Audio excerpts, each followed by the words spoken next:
Welcome to the FeedFlo step-by-step guide to logging into your new account. To start, go to my.feedflo.com. Make sure you're on the Log In tab and type in your email address. Then click Don't Remember Your Password. Click Send Email. Now you'll get an email from FeedFlo with a link to set up your own secure password. Once that's done, come back to my.feedflo.com and enter in your new password to log in.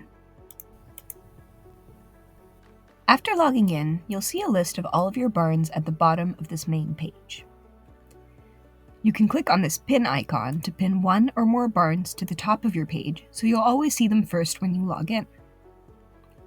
If any of your barns have an ongoing out-of-feed alert, like an empty pipe or an inactive auger, they will be flagged yellow or red and show up in this barn alert section in the middle. If everything is green, you can just move on with your day. But to dive deeper into a barn, you just click on its card. This will bring you to that barn's summary page. Here you'll see a quick snapshot of all of your feed lines, bins, and FeedFlo sensors.